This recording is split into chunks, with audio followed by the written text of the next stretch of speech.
Shalom. Yahweh Shem Yahshua Barakatham to all the brothers. Shalom. Yahweh Shem Yahshua Shem Yahshua to all the sisters. I am priest and officer Ibadayah 1000, holding down the Monday night scripture breakdown class till General Mahayaman gets here, or until, of course, high-ranking officer gets into the building. Please have your questions ready in the chat for General Mahayaman. He will answer all questions according to the Bible, with the authority and power given to him under Commander General YAHANNA and the Most High in Christ in the Israelite School of Universal Practical Knowledge. We're going to start with Deuteronomy chapter 28 and verse 1. Yasharallah, Israel. We need to understand that we are a royal nation. We are a prince of the power. If you're a male, princess of the power. If you are female, we are a royal nation. So what does that mean? We have to, Christ said it best himself. Love the Most High power with all thy heart, mind, and soul, and love your neighbor as you love yourself. We need to give respect to ourselves and to our fellow Black, Hispanic, Native man, woman, and child. We got to do that. We got to have dignity, self-respect, courtesy, brotherhood. We need to do these things. We need to rehearse the righteous acts. We must rehearse the righteous acts. That's keeping the Lord's Passover. That's keeping the High Holy Day, the Day of Atonement, YAHANNA, which is coming up. We just got finished the Feast of Tabernacles, the Feast of Booths. So we can remember our beginning, where we came from. The Lord showed us where we came from, and then all in Leviticus, the 23rd chapter. Shalom. You want the class, sir? We have to remember that. We have to remember these things. Keep the traditions what we have been taught. Choose the old ways, choose the old paths. That's all in the Torah, from Genesis all the way down to Deuteronomy. Keep everything in Old Testament, including the Apocrypha, including the New Testament. Our King, Yahushua Mashiach, perfection. He walked this walk. Imperfection in its entirety. So, and he was a man. Joseph was his father. Mary was his mother. We have the opportunity to do the same thing in these last days of time. Let's not waste that opportunity. Shalom. Nice to see you. We have this opportunity again to do this in the last day of time, to be perfect as our King, to follow him, follow in his footsteps. Choose the straight gate, that narrow path. Broad is the way that leads to destruction. We don't want that. We don't want to be content. We know the other half. For all have sinned and fall short of the glory of God, right? For all have sinned and fall short of the glory of God. So we all have experienced the curses. We all, because the truth wasn't here until 1969. So before that, we was all in hell. All in hell. Once 1969 hit, the truth came back on earth, and that's when the curses in this school, in the Israelite School of Universal Practical Knowledge, have been lifted away. The blessings started to come back around. That peace, the security, the joy of spirit, the abundance of life, that breath of life started to come back. That is what we need to recall. Remember, Deuteronomy 28th chapter, the blessings and the curses are both in effect. One is in effect when we obey, the other is in effect when we disobey. So please, I implore you, very implore you, that to keep these laws, statutes, and commandments. It's the foundation of our Constitution. Is God prefer the Most High power wants obedience rather than sacrifice. He doesn't want to hear our sorry. Christ, our King, like that. What happened to him? What happened to him? Even though it was tragedy, the Most High God, the Most High God was well pleased with how he behaved on this earth and how he took his stripes. Well pleased, and he was able to open the book, release everything that's happened on this earth. Now these plagues is destroying our oppressor's kingdom, and they fear his return, our king return. It will be a dark day indeed. Let me out whenever you're ready. Can you read Deuteronomy 28 and verse 1, Bubba Kashaw? Come, sir. This is the book of Deuteronomy, chapter 28, verse 1. And it shall come to pass. And it shall come to pass, meaning this is going to happen. This will happen. There's no way around it. We always try to get around something. Like we try to circumvent the law. Like, unfortunately, like David was the man of the Most High's own heart. Yes, he was the man of the Most High's own heart, but that woman, damn. But we can't circumvent the law. We gotta obey the law in its entirety. Go ahead. Come. If thou shalt not hearken diligently unto the voice of the Lord thy God. If thou shalt not say it again, Bubba Shaw. If thou shalt not hearken, if thou shalt hearken diligently. If thou shalt hearken diligently. If thou shalt hearken diligently. If we will listen diligently, continuously, always, forevermore. If we hearken, listen. If we listen to the Most High for once in our God-forsaken lives, that we listen to the Most High God, we got to stop being on his bad side and getting chastised all the time. Go ahead. Come, sir. Unto the voice of the Lord thy God, to observe and to do. To observe. So not only we have to learn. Where do we learn his law, statutes, and commandments? We can't learn in the Christian church. We can't learn in the Muslim laws. We can't learn in the fake Israelite groups. We have to learn it in the Israelite School of Universal Practical Knowledge under Commandant General YAHANNA. That is where the Most High God in the Christ dwell. That's where the angels dwell. That's where this kingdom's gonna get risen up at. Christ's kingdom gonna get risen up at. This is Zephaniah 2:1. Gather yourselves together, yea, gather together, O nation not desired. We're not desired. Everything else on this earth is just a trap unto the nation of Israel, unto us, the blacks, Hispanics, and Native men, women, and children. They are a trap, a snare. They're trying to keep us enslaved, basically, trying to keep us in slavery for as long as possible. Because they know their kingdom is going to an end. They want to destroy us completely. But there is a light, and that light is the I.S.U.P.K, which they cannot snuff out. Most High won't let it. Go ahead. Come, sir. Unto the voice of the Lord thy God, to observe and to do all his commandments. To observe and to do. So we have to observe. Not only do we have to learn, we have to do. We have to apply what we have learned. We just can't learn and be like, okay, I learned that we're not supposed to eat pork, but I'm going to eat it anyway. I learned we're not supposed to steal, but I'm going to steal anyway. No, we have to apply that. Okay, don't eat pork. I'm not going to eat pork. Solid. Don't celebrate Halloween. Okay, I'm not going to celebrate Halloween. Solid. Be brotherly toward one another. Okay, we're going to be brotherly towards one another. Solid. Remember the Sabbath day and keep it holy. Now, if your oppressor is forcing you to work, it's not on you. But if you can get off, get off. So these things is we got to keep them in our. We got to learn them and apply them. Go ahead. Which I command thee this day, that the Lord thy God will set thee on high. He's going to set us on high. Don't you want to be on that top, on that hilltop, on that mountain, on high? Don't you want to be ruling the earth? Like, you rule anyway. So why not rule in righteousness? Well, we think we're ruling. We think we rule the block. We think we own the streets. We think we own this and that. We think we run this and that. But don't you want to rule the entire earth? Don't you want to have that type of power? Rule the planet, tell the heathen what to do. You know you want that. Why not earn it in these last days of time? Why not be part of the 144,000? Why not get a spot for being righteous in this kingdom in these last days of time? Go ahead, Mahayaman. Come. Above all nations of the earth. We will be above all nations of the earth. And the other nations, for some reason, they despise that, even though when the wicked are in authority, the people mourn. Everybody's in mourning right now. When the righteous are in authority, the people rejoice. They're going to enjoy us being in rulership. They're going to enjoy that.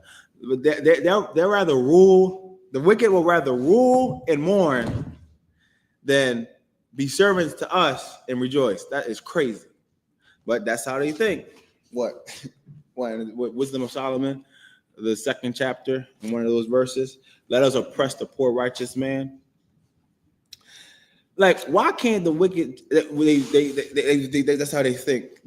Why can't they just leave us alone? They can't do that. They can't leave the Israelites alone, because if they leave us alone, they know we're going to be on top automatically.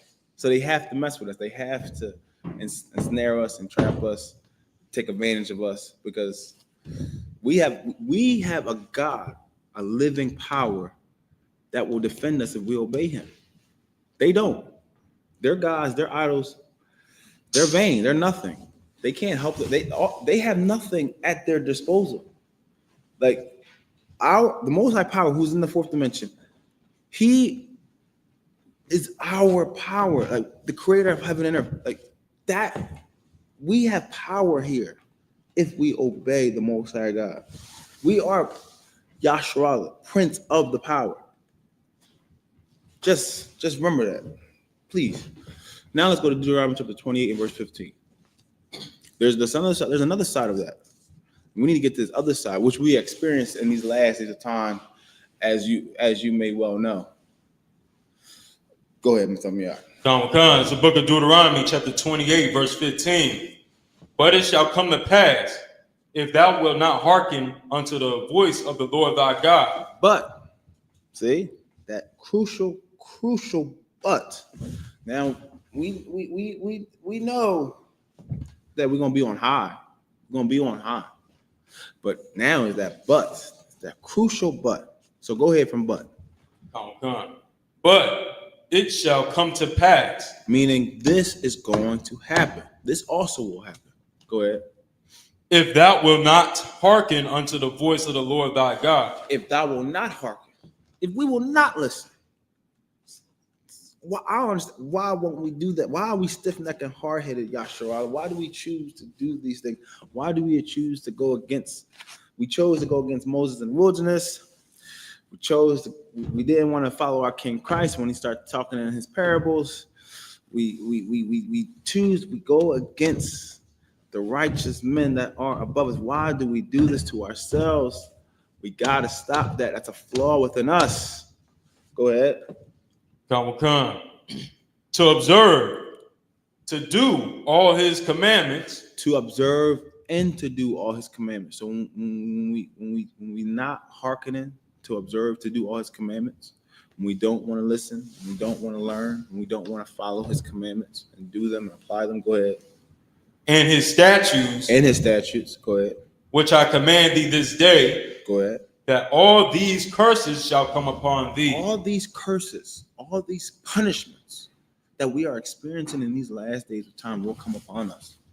And we have been cursed. We've been cursed in the city. We've been cursed in the field. We've been cursed in our pockets. We've been cursed with our children, with our relationships. We've been cursed head over heels. And they go ahead, go read on. That all these curses shall come upon thee and overtake thee. So wherever we try to go to, it's going to follow us. And so this is us going, and this is the curses, and the curse is going to overtake us. Boom! It's like you can't escape. It's unescapable when we disobey. So, but we want those blessings to overtake us. That's what we want. We want that. We want life more abundantly. That's what we want. So we got to make sure that we keeping these laws, statutes, commandments, so we don't fall under the traps of our oppressor. Now, let's get Judith. You already know what I want. Judith chapter 5 and verse 20. Go out of it, appreciate you. Yeah, because these heathen who has a reputation of being nothing are lords over us. Like they are nothing is considered in the eyes of the Most High God. We are the chosen seed. We Deuteronomy 7:6. For thou art a holy people. We the chosen seed. We're separate. We're set apart. We're for lack of better words, we're the big bad wolf. Like we're that bad man. We're the big man on campus when we obey the Lord. But Go ahead with them, yeah. Judah chapter 5 and verse 20. It's the book of Judah, chapter 5, verse 20. Now, therefore, my Lord and governor. Therefore, my Lord and governor. So this is a heathen talking to another heathen ruler. They having a council to discuss discuss us, Yasharala. Discuss how they want to overthrow us, how they going to deal with us, how they going to deal with us, so to speak. Go ahead with them, y'all. If there be any error against this people. So his counsel, his judgment, his counsel, his advice to this ruler was, if there be any error. So if us, Yasharala, the blacks, Hispanics, and natives, men, women, and children, if there be any error within, go ahead. Against this people. Now therefore, my Lord and governor, if there be any error against this people. If there be any error against this people. So if there be any error against this people.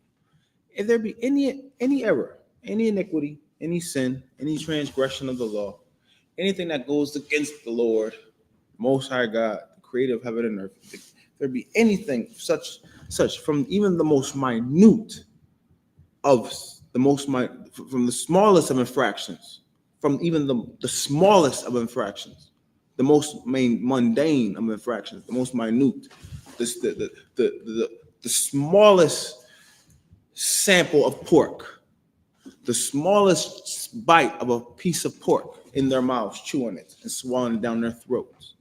Go ahead. Come. And they sin against their God. And they sin against their God. Abba Nawa, our Father. Go ahead. Let us consider that this shall be their ruin. Let us consider that this shall be their ruin, their destruction, their demise. This will be their demise. Like, because we won't have our protection. Abba won't be there to defend us. Go. Yes, can you pass her the mic? Salakia, what's the precept again? Yes, the precept is Judah chapter 5 and verse 20 and 21. Judah chapter 5 and verse 20 in the Apocrypha. Okay, come the water. In the book. Yeah, yes. So that will be our demise. Our demise. We don't want that. Come on now. Go ahead with them, y'all. Come. And let us go up, and we shall overcome them. They know this about us. They have our records. They know this. They'll be able to overcome us. They'll be able to overcome us, and that'll be a dark day for us. We'll be on a run. They'll be in our neighborhoods. They'll be taking over. They'll be running things. They'll be over top of us. You know, we'll have to go to them for everything. They'll be ruling everything that we need and want. They'll own everything. We'll have nothing to our names. We have to start over again and after again from generation to generation. Everything will be destroyed within us, externally, internally. It will be so chaotic. You won't even imagine it. You don't understand how chaotic this can actually get, how deep the rabbit hole can actually get. Go ahead. Verse 21. But if there be no iniquity in their nation. But there's always that other but. There's always that other side of the coin. Like just how the Most High God can put us in extreme darkness, extreme mayhem, the Most High God can put us in extreme light. And we are the children. We are that vessel of honor, that vessel of mercy. The oppressor, our oppressor, the so-called the Edomites, Esau, the red man. He's red. His blood showed through his skin. Adawam, red. Esau wasted away his seed. I-S-H-A in Hebrew. Yes, he's that vessel of dishonor, that vessel fitted for destruction. So we just gotta remember who we are. We are the righteous. We just gotta live up to that name. Go ahead, Mathamiya. Read a little back where you was at. But if there be no iniquity in their nation. But if there be no iniquity in their nation. But if there be no sin, no transgression of the law. If the whole nation of the Yasharala is obeying their Abba, obeying their father, obeying Abba Naba. It's gonna be a dark day for them. Go ahead.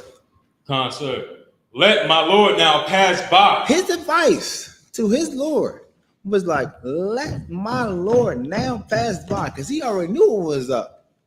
He already knew what was gonna go down. Go ahead. Lest their Lord defend them. Unless Abba Nawa, our Father, defend us. And they know what happened to the Egyptians, those plagues. They know what happened to the Red Sea, the chariot and his rider. That is written. This actually happened. We are the people of the book. Reincarnation, regeneration is real. We are those people back then. We are back. We are those same people. Samson is among us today. David is among us today. We just don't know who we are. We just don't know who is who. Don't remember the former things. Like all those mighty men in the Bible are amongst the Israelites today. We should know that. We should know that. Go ahead. And their God be for them. And their God be for them. See? And our God be for us. Anything else on that, Mahayaman? Go ahead. And we become a reproach before all the world. And they become a reproach before all the world. They will be made an example of, just like the Egyptians. They don't want that. See, not only they will be made an example of, they will be made an example of from in front of the whole world. Public humiliation. That's funny. Most power that play, he gonna make him an example in front of everybody. Everybody gonna know what happened to them. So from this coast to that coast, everybody gonna know what happened to these people who mess with the Israelites. Don't mess with the Israelites when they were keeping their laws, statutes, commandments. So yeah, let's go to Matthew chapter 6 and verse. Let's start at verse 12. Baba Kushal. Yeah, like our King Yahushua Mashiach, perfect example of how to be, how to walk, and then the apostles, they kept the band, they kept it alive, they kept it going. You know, Peter, Jerusalem, the apostles, they kept the banner going, kept it pushing the truth. And now in these last days of time, the I.S.U.P.K is keep pushing the truth. And that's what we gotta do. We have to fight. We gotta be that. We gotta what is it?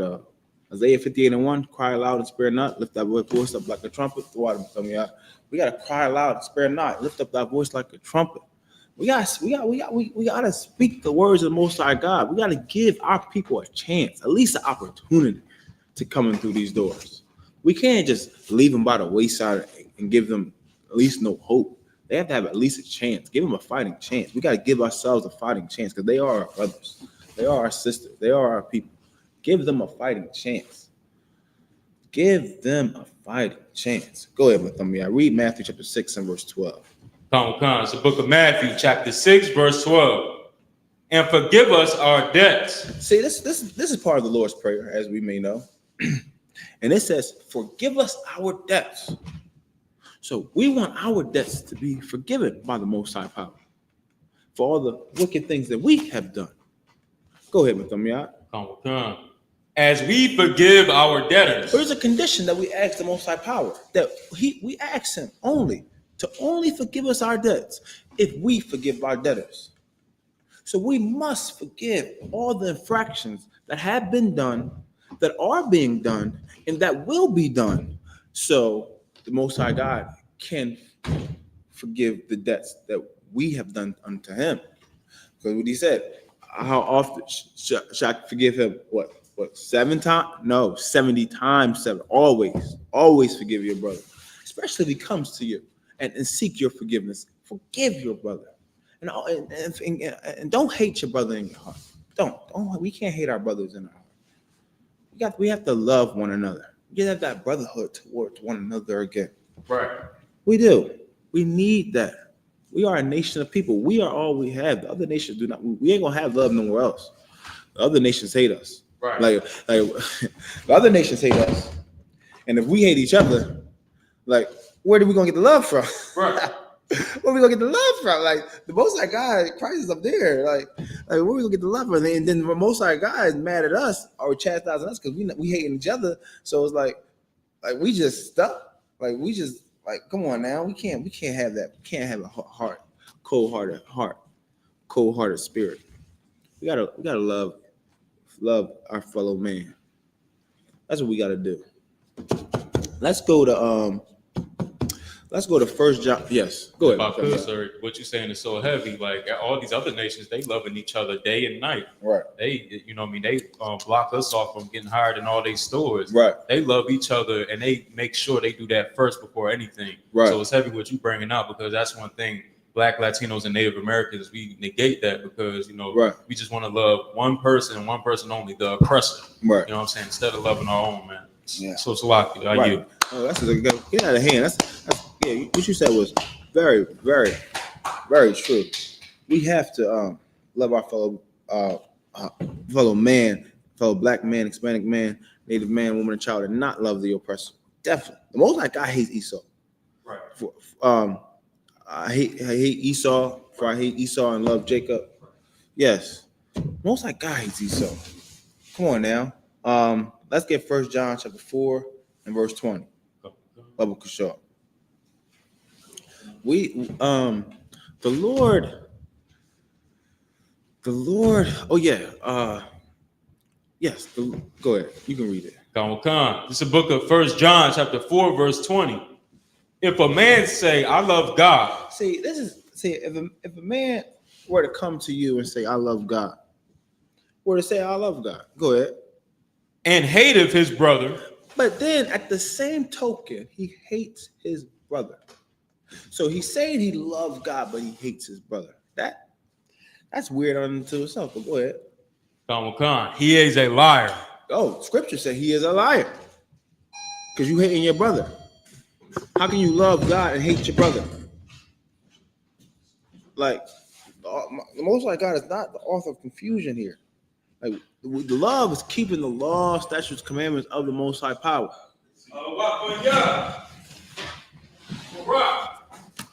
Yahweh Hashem Yahushua Barakatah.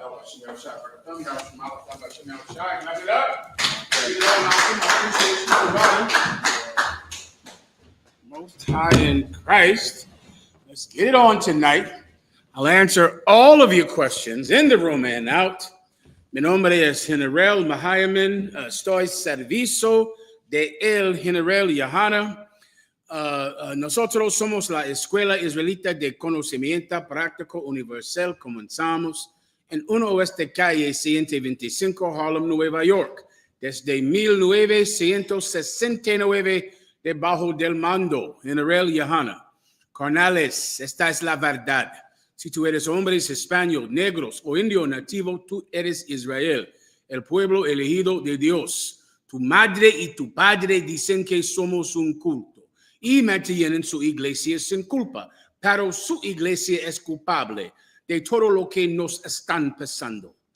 All right, I answer all of your questions. Haz preguntas. Any questions online? No questions online yet, sir. All right, well, listen here. Stand by tonight, because tonight you will find out the location of the 57th annual Passover. Clap it up right now. Oh, wait, you just stand by. You absolutely will get that announcement tonight. All right? No questions online? Let me give you something here to go over. Stand by.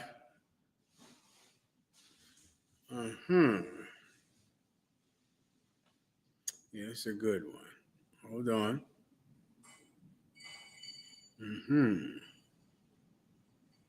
Let's go to Psalms 1 and 1. The book of Psalms.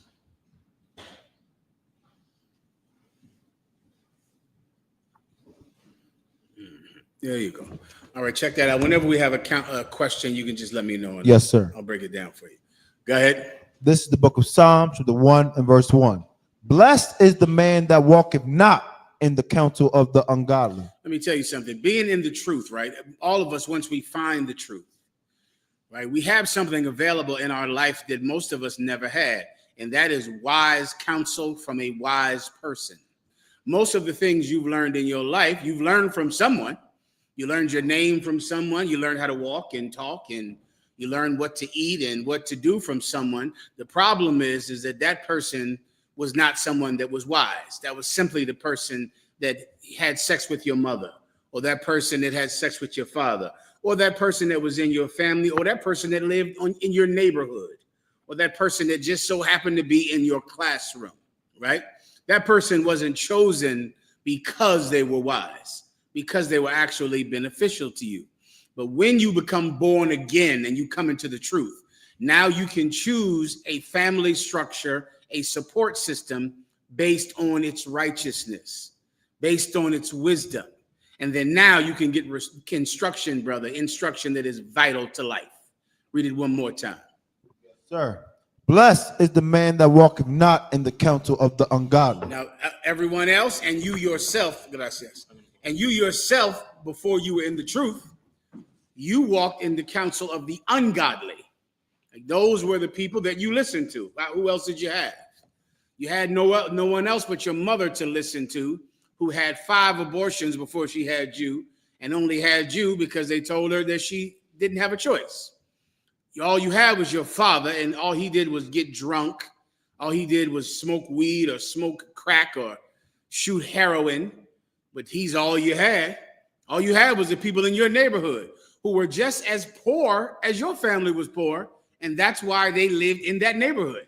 So now they're giving you the same advice that you would get from your mother and father because they got it from theirs. And they're poor and suffering and living in the same ghetto as you. You get it from the people in school. You go to school every day. You're around them, and all of them come from homes filled with terrible parents and people who are harmful to them. So when you go to school, what do the children do to you in school? Abuse you, bully you, make fun of you. Why? Because they grew up with terrible parents just like yours. Terrible parents either make a child go to school and harm other children, or they destroy a child's self-esteem to the extent that other children harm them. That's what happens. But that is your support system. That's what you're supposed to base a life on, raise a family on, form a career on, based on your friends, the people in your school, your mother, your father. It's impossible. It's impossible. But blessed is the man that does not take counsel from the ungodly. Ungodly people cannot give you advice. They cannot tell you what to do. You got a mother, you can love your mother, but in damn near every case, your mother cannot give you advice. She cannot. And you can love her and cherish her and take care of her in her elderly years, but you cannot listen to her. She cannot guide your life. Your father, you should love your father and forgive him for any misdeeds he might have done in his ignorance. But you cannot take your father's advice. You cannot, because your father is an ungodly person. You can love your wife in some cases, your husband, but if they're ungodly, you can't listen to them. Everyone understands, right? Because if you're blessed by not having the counsel of the ungodly, then you are cursed by having the counsel of the ungodly. Everyone understand? It's a curse. Keep going. Yes, sir. Nor standeth in the way of sinners. Mm-hmm.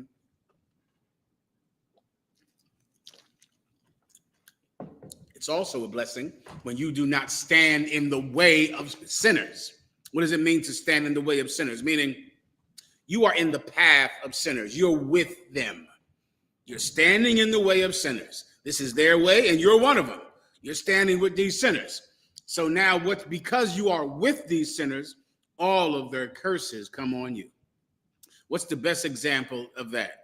The Christian church. My God. Have you ever been to a diner on Sunday that Christians go to? Brother, listen, I walk into a diner on Sunday and I go, everyone in here has a cane, first of all. I don't know what's going on in church that all of them are crippled. Every last one of them is in a cane or sick, and you see them just coming in the diner, wave after wave of people they can barely get in the damn diner. I go, look at y'all. Y'all living a terrible life. Like all of you are sick.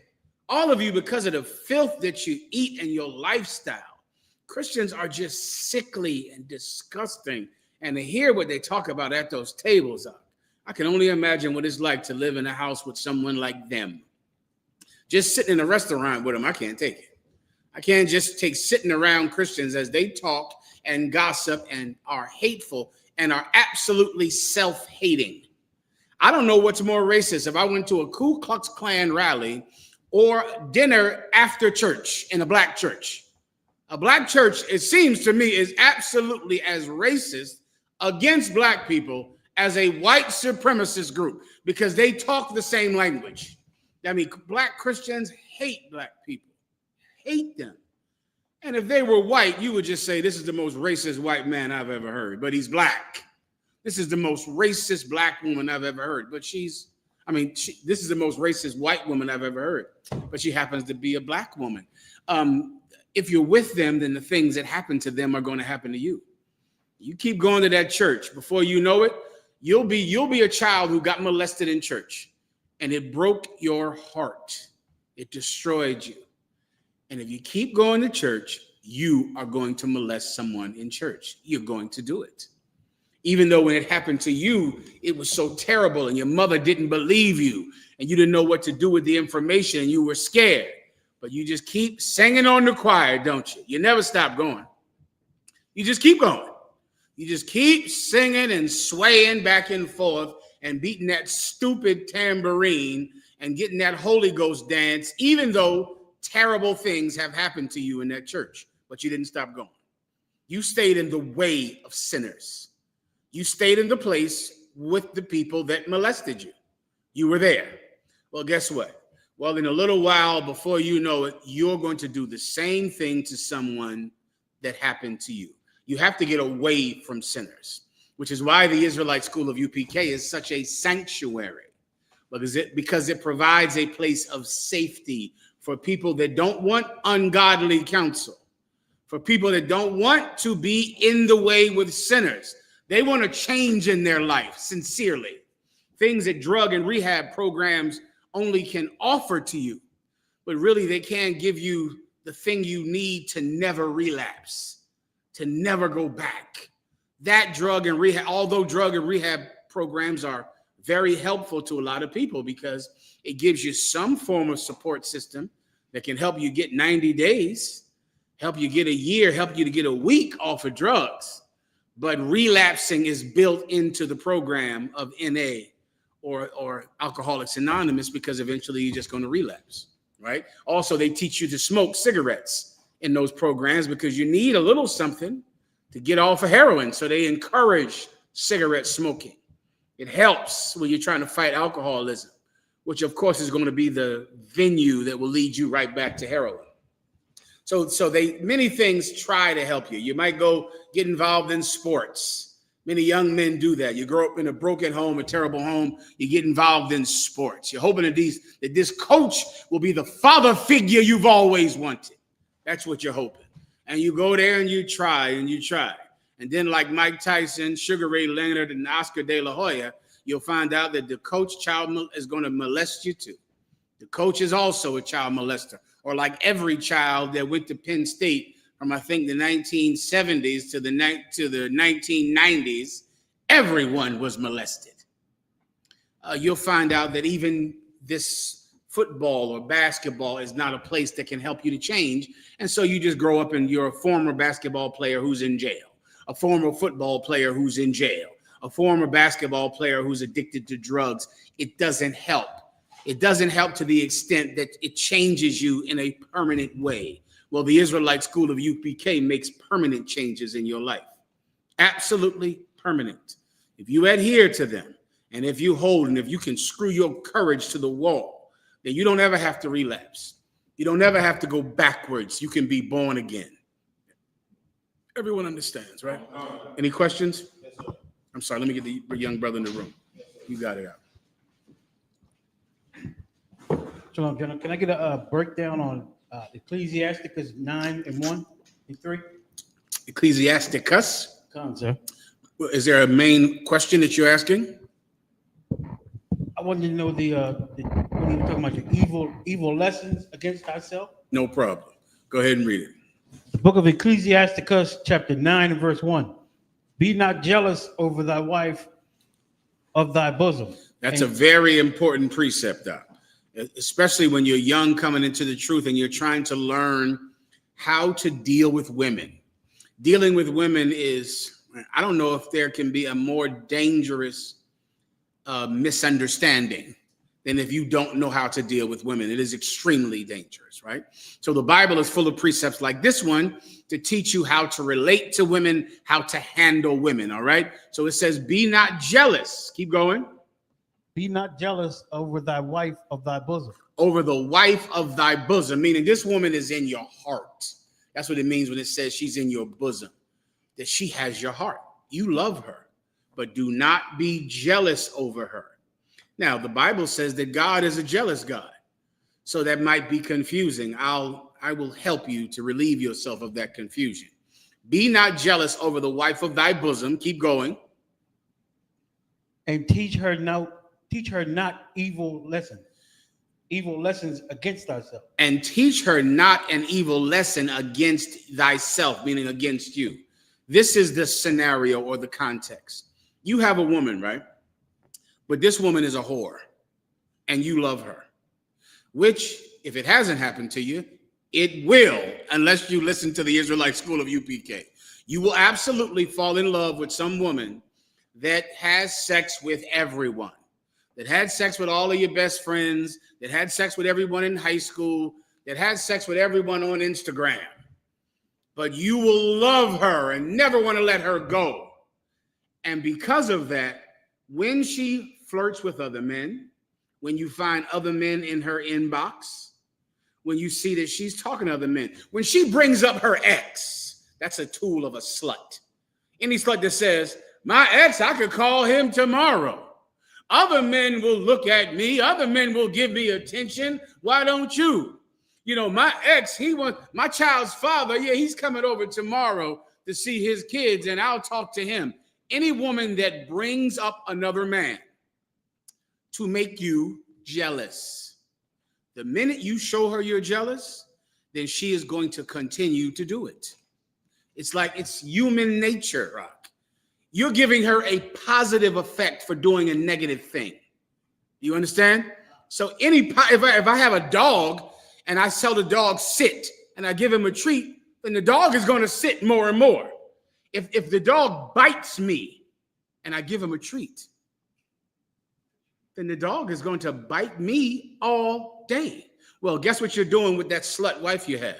You are encouraging her to talk to other men. It's an encouragement. You find she's talking to men in her Instagram or whatever, things like that. You know what you do? You go, maybe I'm not spending enough time with her. Maybe I got to spend more time with her. Do you know what that means? If you start to spend more time with her, you have just taught her that finding out that she's talking to other men, she'll get to see you more. She'll get to see you more. You'll say, my wife, she's talking to her ex, man, all nasty on the phone. It's probably because I got other women.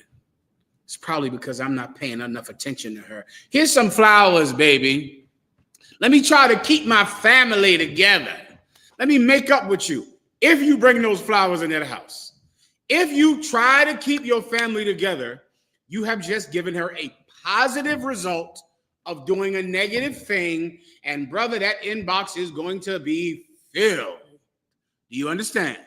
You can't do that. You can't hang on to a whore. Don't try to hang on to her. Don't. She's in your heart. You love her. But then you find out that she's a slut. You go in her phone, which is a terrible thing to have to do. But if you have to do it, Lord be with you.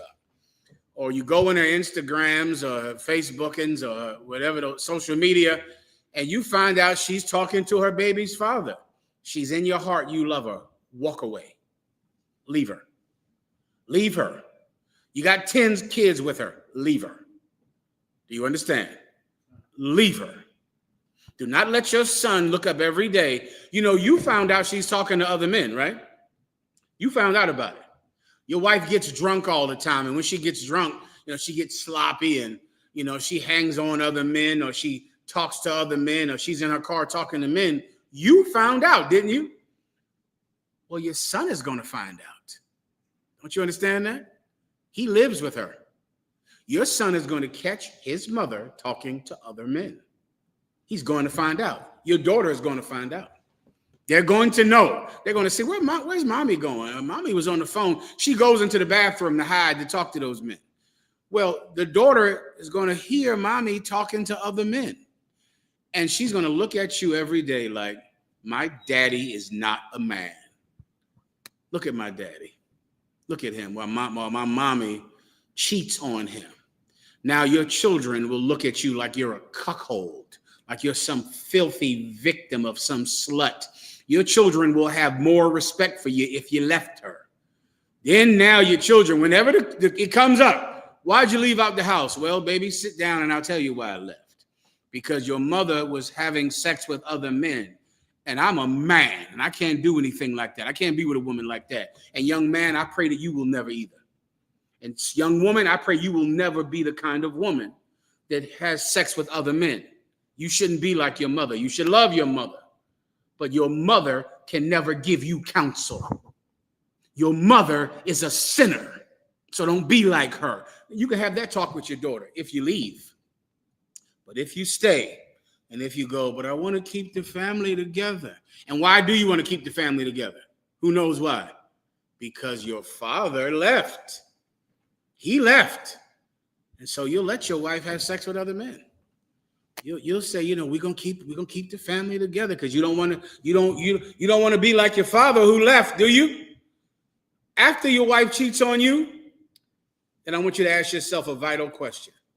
Why do you think your father left your mother? Who wants to blow my mind with the answer? Come on, microphone. Because she cheated. Because she cheated on your father. That's why he left. And then you'll go, my father isn't such a bad guy. He isn't such a villain. He left to keep his huevos, to keep his integrity. That's why he left. That's why he had to leave. I get it now. I don't hate him anymore. I'm not angry at him anymore. I can talk to him and feel mercy on him. Because what man would stay with a woman that's doing this? And to feel that feeling of being a cuckold and being an effeminate man for another man. No. Your wife cheats on you, whores on you. Don't teach her to whore on you. Don't teach her to do it by treating her better because you want to keep her, because she's in your heart. Let that slut go. Let that bitch go. Adios. Everyone understands. That's that. Rest assured, if you're in the Israelite school of UPK, there are other women that will have you with honor. That's a beautiful thing. You know how wonderful it is, how glorioso it is to leave a woman because she's a whore, and the Most High God give you two women who will never whore on you, never cheat on you, never betray you. You'll be sitting back like a winner. You'll feel that feeling of I'm a winner. And then guess what happens after a while? Your ex or your baby's mother, she contacts you on social media. She contacts you. And she done moved on to that new man. And guess what happened with him? Take a guess. Blow my mind. He's cheating on her. And what happens when he cheats on her? He's worse than you. He's worse than you, and the relationship is over. She's not even with him anymore.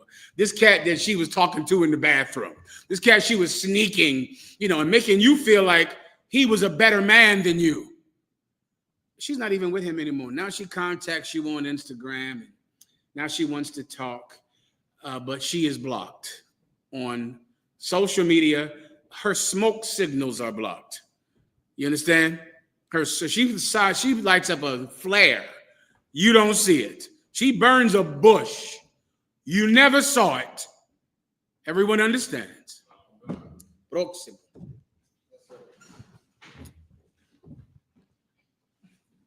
This is from Officer Eliza. Shalom, Adawan. If I could, what is the best way to get a homosexual to change from being gay, is there any record of people changing sexual preference? Absolutely. People absolutely can change sexual preferences. People can change anything. Let me tell you what the white man has realized, something that the Bible has known for years, right? The white man realizes now that being an alcoholic is genetic. It's genetic.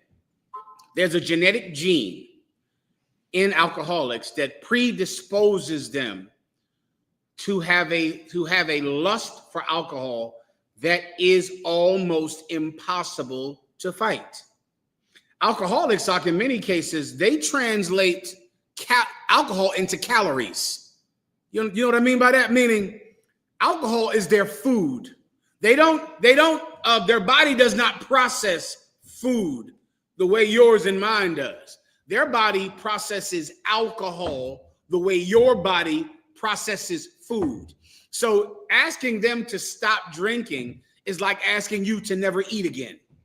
It's the same thing, because that is how their body processes alcohol. You see those ones that get real skinny, those alcoholics, and they're skinny and frail, and all they do is drink. That's their food, alcohol. Now, yet they can stop drinking. Yet they can. They absolutely can. There is no alcoholic that cannot be delivered from alcohol, although they have a profound pain. Olvidarlo profundo. Although they have deep pain, and alcohol does not make it go away, they absolutely can give up alcohol, though their father was an alcoholic. Their grandfather was an alcoholic. You're trying to give up marijuana and drugs. Your mother was a drug addict. Your grandmother was a drug addict. Yet you can give up drugs. It's difficult, but you absolutely can. Tanto tiempo. For so long, everyone in your family has been on drugs. Yet one day, once you hit rock bottom and you make the conscious decision that the pain of drinking is worse than the pain of not drinking, the pain of getting high is worse than the pain of not getting high. Once you make that decision, you'll be free from drugs and alcohol. And if a man or a woman can be free from an addiction that they will sell their children for. Don't you know crack cocaine, a cocaine habit, brother? Women sold their children. Do you know who knows what I'm talking about? They sold their kids for men to have sex with. They sold the Similac, the baby formula that the child needed to survive. They broke into cars and had sex with men, and men had sex with other men for cocaine. Yet they can stop. Well, if someone can give up a drug that makes them sell themselves and sell their children, then a man or a woman can give up their sexual preference. They absolutely can. You can give up anything. You can change anything about yourself. Or else, why are we telling these drug addicts that they can get off of cocaine?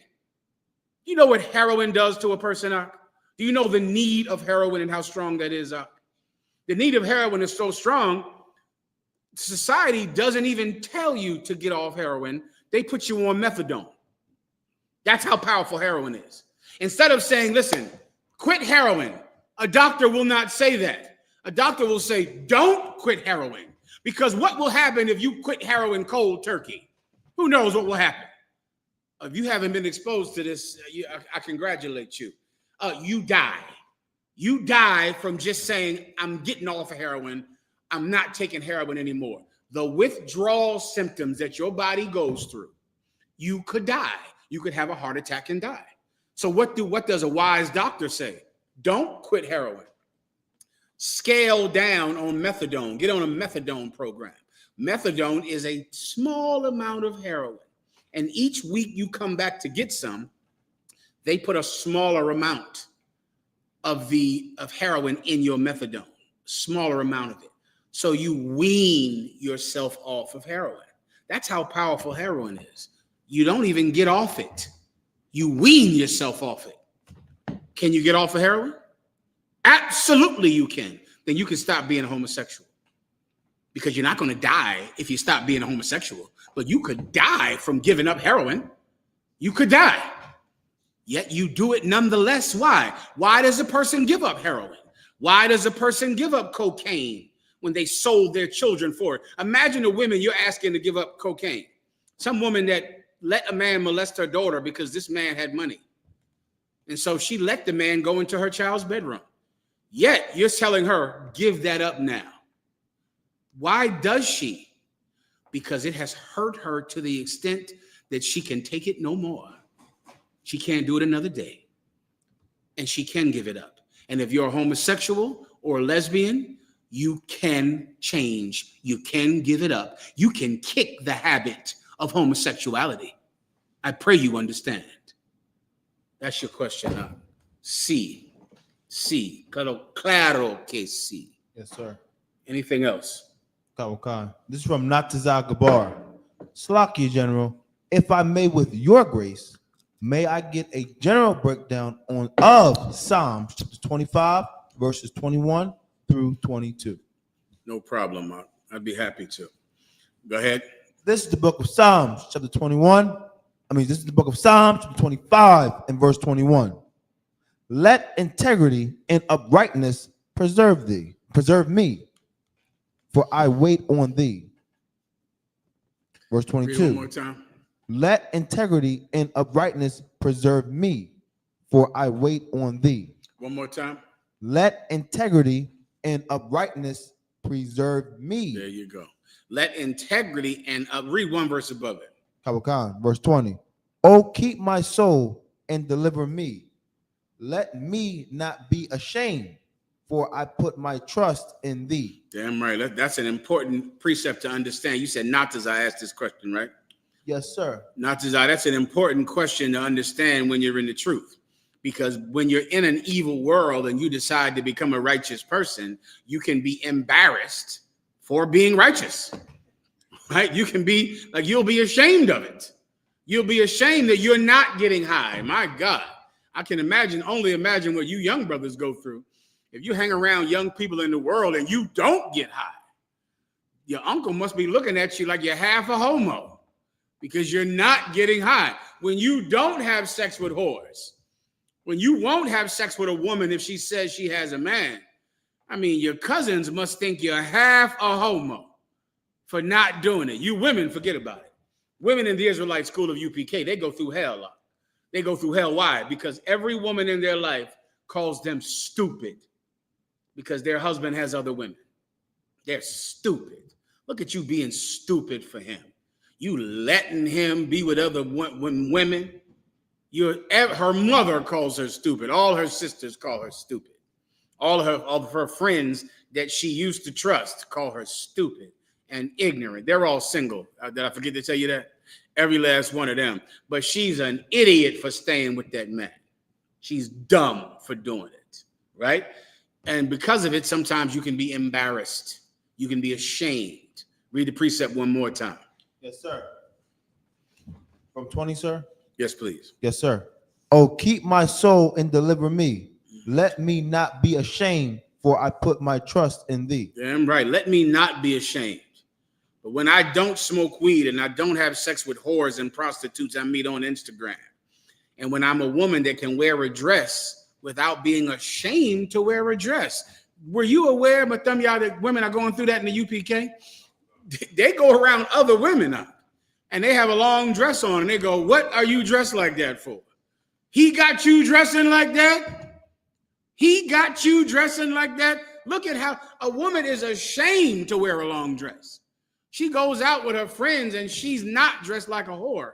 She's ashamed of not showing her breasts. She's ashamed of being shamefaced, ashamed of having some dignity and decorum and class. Let me not be ashamed, Lord. Let a woman be able to have a long dress on and to not be a whore and to not have to feel ashamed about it. God damn, ask God for that blessing. Keep going. Verse 21. Let Please. integrity. Copa otra vez, please. Perdóname. Salaki. Let integrity and uprightness preserve me. Let what? Let integrity and uprightness preserve me. Yeah, while if you're a woman, while your friends and your mother are telling you you need to, wear a shorter skirt, you need to, get high, you need to cheat on your husband because he's cheating on you. Let integrity preserve you. Now, because you have integrity, you'll be able to get through this evil world, and your friends are not going to get through this evil world. Being in the Israelite School of UPK has so many benefits in abundance. But there's one obvious flaw with being in the Israelite School of UPK. One obvious negative part about being in this school is that if you are a member of the Israelite School of UPK, you're going to have to go through a lot of funerals. A lot of them. Oh, yeah. You're going to see all your high school friends die. You're going to see all your family members die. You're going to get a phone call after phone call. You hear little Nikki die. You hear Big Reggie die. You hear Sister So-and-so is dead. And they shot Riri yesterday outside of the basketball center. And every time you'll go, what? Oh, man, I'm sorry for that. Lord be with the brother. Okay, you hang up. Ring. And Sister So-and-so died. This sister died. Oh, I'm sorry for that. Being in the Israelite School of UPK means that eventually you will get survivor's remorse, because you're going to watch everyone around you that did not come into the UPK die. That's what happens. Time after time, you'll see all of these people. They'll go before you. They'll go and you will not. Integrity will preserve you. You'll have integrity and you'll live. Everyone understands. Go ahead. For I wait on thee. For I what? For I wait on thee. You're waiting on the Most High God. You know that you're in an evil world right now. You have to be in a world now where wearing a long dress makes you the outcast, and being a man who is masculine and who will not have sex with a whore makes you an outcast, right? Being a man who does not beat a tambourine in church makes you an outcast. You have to be here for now, but I will wait on thee. I know that one day my king will return, and when he returns, righteousness returns with him. Then the way that I am will be the standard for everyone to be. Right. Everyone. I'll wait on that. For now, I'll be hated. For now, I'll be looked at like I'm in a cult. For now, I'll be a cult leader. For now, I'll do it. No problem. I'll wait. Lo entiendes. Go ahead. This is from UPK Kaash. Shalom, Lord in Christ, my Lord. Please. What is the most effective way to conquer fear, especially in your child? In your childhood, meaning when you're a child? See if you can elaborate that. Especially in your child. In your child. Okay, to alleviate fear in your child. Okay. There are many precepts on it. For time's sake, I'm going to sum them all up, right? You are going to have to face your fear, and your child has to face his fear. There's a therapy, right, that's called immersion therapy, right? There are people that are afraid of some crazy things. There are people that are afraid of teddy bears. Some people are afraid of snakes, and to the point that they cannot sit on a toilet because they think that a snake is going to come out that hole in that toilet and bite them where the sun does not shine. And they cannot sit on a toilet. I'm not joking. Like, there are some fears that are overwhelming. Now, you might think I have a fear of snakes. I got a fear of mice. I got a fear of, anything. And you might think it's just a fear. But imagine that fear where it is so terrifying that you cannot sit on a toilet. You cannot get out of your bed at night because a mouse might be there. You've never seen one since you've lived in the place, but it could be there. So you cannot get out of the bed. You're scared to move out of your bedroom, scared to get off of your bed, terrified. Now, there's other ones that you're afraid of stuffed animals, afraid of aluminum foil. Do you understand me? Am I exaggerating? I am not. Years ago, A brother in the truth showed me some video of this show called Maury Povich, and people would come on this show and they were terrified of like aluminum foil, styrofoam, cotton balls. I mean, just crazy. You can find that. The brothers can find it for you. And I remember going, I was so young in the truth. I remember going, God damn, how in the hell is that even possible? Well, all of these childhood fears that emerge, that are so cemented in your mind when you become an adult, they happen in childhood. In childhood, something happened with a mouse. Something happened with a snake when you were a child. And because you are young and impressionable, it cements in your mind in a very self-destructive way. And it becomes a fear that means you cannot navigate life with this fear. You can't move with this fear. So alleviating this fear in a child is important, because if you allow this child to keep this fear, when he or she becomes an adult, they will not be able to get a job because of this fear. Years ago, right, I used to work in this place. It was an institution for mentally disabled people. So I'm working in this place, right? And so every day I got to sit with these people in this place who have, all schizophrenia, terrible bipolar disorder, right? A myriad of diseases. I was in there one day, I'm talking to the sister, trying to get her information, and she took off her maxi pad, her feminine napkin, and hurled it at me. And I ducked like it was a bullet. I'll never forget it, because I said, no, like I was being shot at. Whew. The woman came in a few days later and she said, "Oh, Mr. So-and-so, I'm so sorry for my behavior that day." She talked to me like she had dropped a cup of coffee. "Mr. So-and-so, I was just not thinking clearly that day. I just want to give you my sincerest apologies." And I remember thinking, boy, it's something in how you can turn that would throw a feminine napkin at you into being totally different. And it intrigued me. It intrigued me to get deeper into, how do you switch someone's brain like that? How do you do that? And it intrigued me so. And I remember telling Commanding General YAHANNA about it that night. Well, one day it was this cat, I forget his name, so I'm doing the same thing with him, right?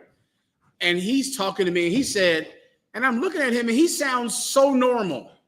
He's talking to me so normal. I'm listening. I'm like, damn, what is he doing in here? Why is he in here? And so I look at his chart and I see that he's in here. He has, oh my God, obsessive compulsive disorder, right? And I said, well, tell me about, your history with this illness. How'd you find out you had it? He said he was a freshman in college. He had planned to become a doctor. And one day he had his own apartment in college. So one day he turned the stove off, left the room, locked the door, went to class. And as he's sitting in class, he's thinking, did I turn the stove off? Did I turn the stove off? Shit, I can't remember. Did I turn the stove off? And he had to leave class to go make sure the stove was off. Then he went back and he said, did I lock the door? Shit, I locked the door. He had to leave class to make sure he locked the door. And this kept happening. It kept happening, where he was so afraid that his apartment was going to catch on fire, someone was going to break in, that he had to do things to make sure that nothing bad happened. So then he says, when I go to the stove, I can't just turn it. I have to make sure it's off. So what will I do? I'll turn it 12 times. 1, 2, 3, 4, 5, 6, 7, 8, 9, 10, 11, 12. I go to the door. I got to make sure it's locked. 1, 2, 3, 4, 5, 6, 7, 8, 9, 10, 11, 12. I'm walking down the steps. I got to make sure that the bottom door is locked. I'll turn the knob. 1, 2, 3, 4, 5, 6, 7, 8, 9, 10, 11, 12. He said he had to drop out of college. He dropped out because he could not leave the house at all. And I'm sitting there listening. Then the driver of his bus came to pick him up. And he said, and the woman came in, the bus driver, dropped him off to their house. And she said, "Mr. Stanley, we only got 2 minutes. We got to go. Mr. Stanley, they waiting in the bus." He said, "I'm sorry, Mr. So, I got to go."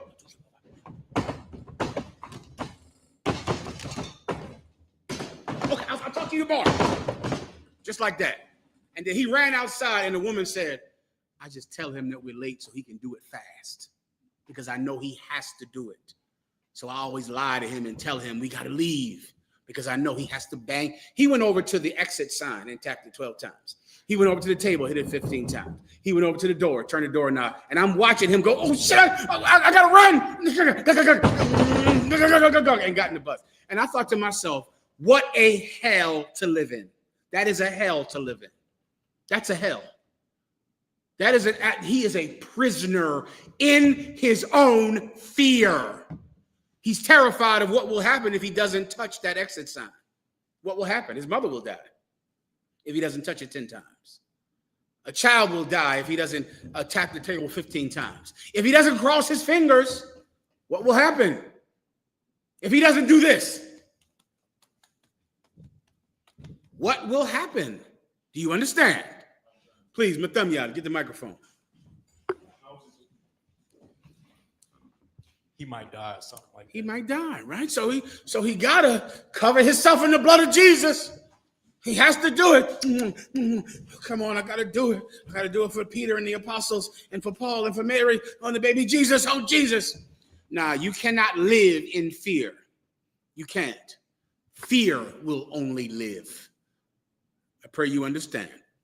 So yes, if you're a child, then you're a parent, you better help your child face irrational fears. Fears that aren't real. Fears that he has to face to see they're not real. Immersion therapy is a kind of therapy where if you're afraid of napkins, you do this, you go, and you hold the napkin in your hand. You hold it, and every day you come back and hold it again. That's what you have to do. You immerse yourself in your fear, right? You immerse yourself. You're afraid of cats. You get to the point that you hold a cat and you pet a cat. Now, sometimes you have to, get to it slowly. You got to sometimes look at a picture of a cat, You just have to look at a picture of a cat. You keep looking at a picture of a cat until one day you can be in the room with a cat, until one day you can pet a cat, until one day you can hold a cat. You understand? That's immersion therapy. Officer, please. I got a precept, sir, and I got the video. Please. Precept first, sir. Please. This is the book of 2 Timothy chapter 1 and verse 7. For God have not given us the spirit of fear, but of power and of love and of a sound mind. Forget about it. That's the perfect precept. Perfect precept. Show them the video. Yes, sir. Any more questions while we're waiting? Yes, sir. Go ahead. You want the video first, sir? Yeah, play the video, please. What? There are no olives here. There are no olives here. Olives? Please, no door. All right, wait a second. Let me ask you something. My God, you're holding onto my hand. He's going to pull it off. Sally. Black olives or green olives? Any kind?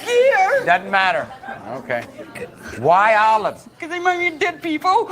Why do they remind you of dead? My grandfather sat up in his coffin and looked at me when he died. And so he looked up at you when he died? With green eyes. With green eyes? With a black in them. How old were you when this happened? 7. And you really believe that your grandfather came right up out of his coffin and he had green eyes? And ever since then, you've been scared of olives? Do you eat olives? No, I can't even come down the aisle. Okay. Now, you can't even go down the aisle of a grocery store? Mary, you won't let go of me. Oh, yeah. Bring out the olives.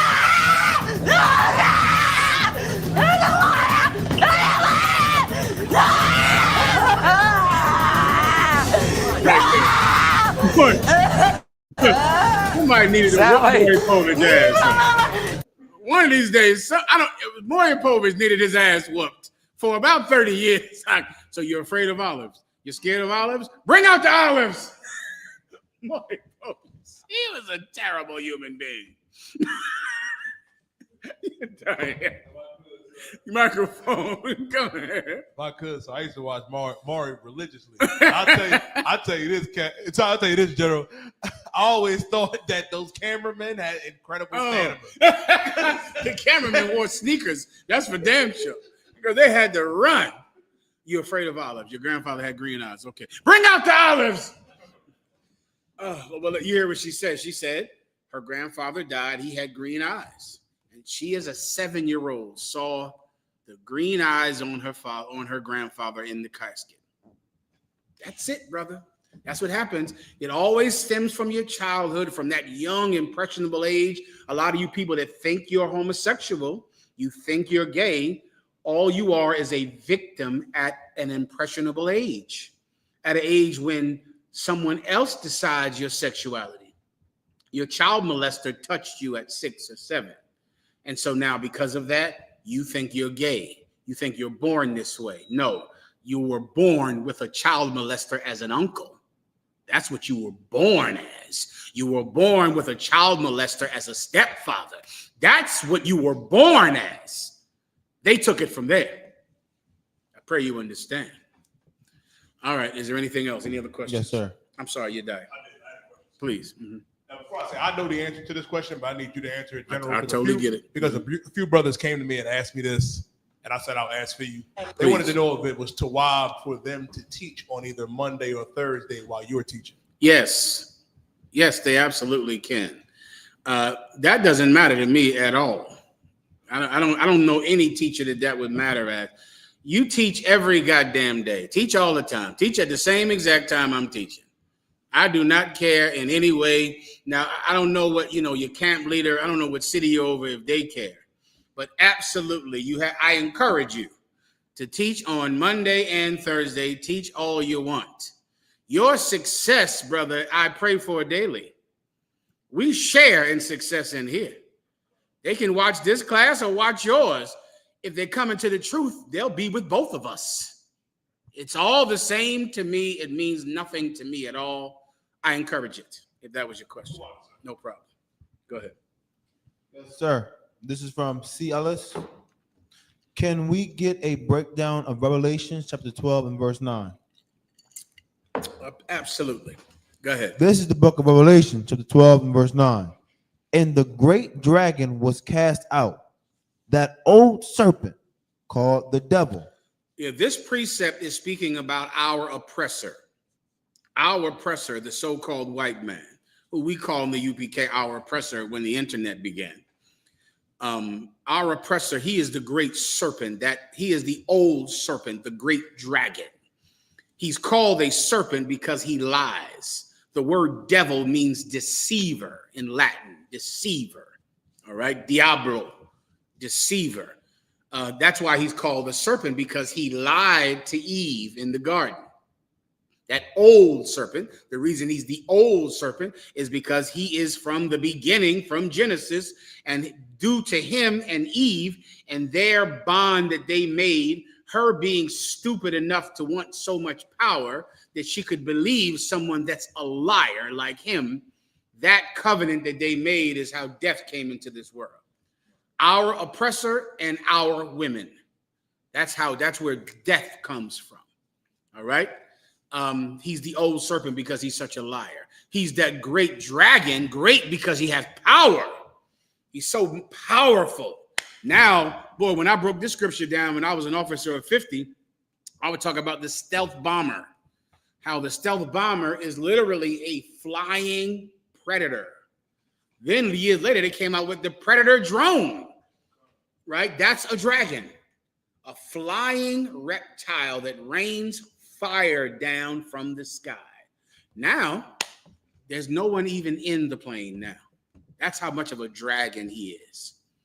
He's so much of a dragon that there's no one even in that plane. You had all those UFO sightings, white people going crazy because all of these strange spacecraft in the sky going at these amazing speeds and flying at these amazing angles. Well, there's no person in it, so it can fly at any angle and speed at once because there's no one even in that plane. He's a dragon. He's a flying predator, and he destroys you when you're on the ground. Everyone understand? That's why his military might is what it's speaking about when it calls our oppressor the great dragon. his might and ability to lie is what it's speaking about when he's called the devil. They're the same person, our oppressor. All right. Is there anything else? Yes, sir. More than precept, sir. Please. And Satan, which deceiveth the whole world. What else is he called? Satan. Why is he called Satan? Because his coming is after the doing and the work of Satan.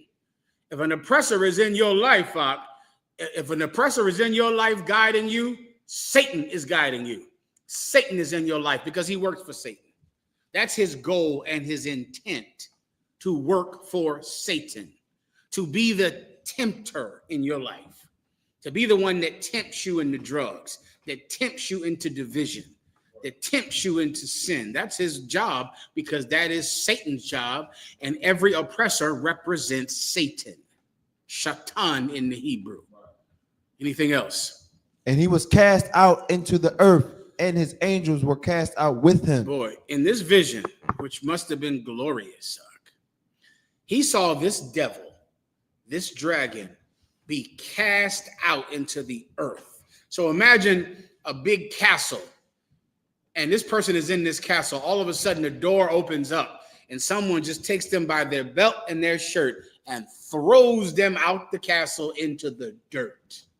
Imagine a dragon in the sky, and he's destroying everyone from the sky. All of a sudden, he's thrown out of his perch in the sky and comes crashing to the earth. Este es un día glorioso. What a glorious day.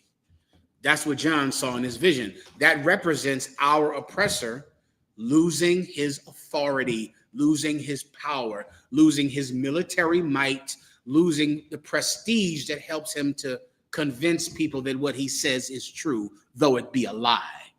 That's what this precept is about. Everyone understands. Anything else, please? Yes, sir. Next question, sir. Please. This is from Dion page 8999. Can my son and I serve the school with mostly online and sometimes in class?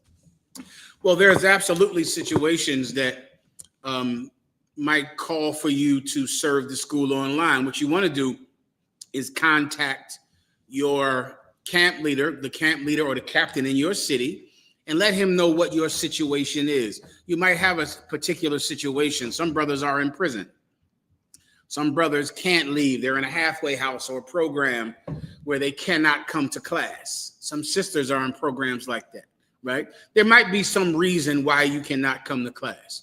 What you want to do is contact your camp leader, and he will tell you if that is an acceptable reason. However, let me warn you of one thing. If you are watching the Israelite School of UPK online and your son is watching online, he's not around the brothers in the school, and that can be fine. But I would question you on who he is around, because he's not around us, and that's okay. But is he around them? Does he go to school every day? He doesn't come to the UPK, your son. But does your son go to high school? Because then he is around them. Oh, and that's quite dangerous, because now he's not around us, and we're fine with that. It's okay. But the school says, no, your son has to come to school. He has to sit at that desk. Then that means your son is going to be around the people who will molest him, the girls who will seduce him into getting them pregnant, the boys who will seduce him into having sex with them. Your daughter is around them. She's not around us, and that's fine. But who is she around? If you're not coming to class, who are you around? Are you around your wife, your family, your mother, your father, the people on your job? Are you sitting all day in a truck with some cat who gets high? Are you doing that? You're not around us, and that's okay. But are you sitting next to some drug addict all day? You're around him, and your job says you have to sit in that truck, and you do it.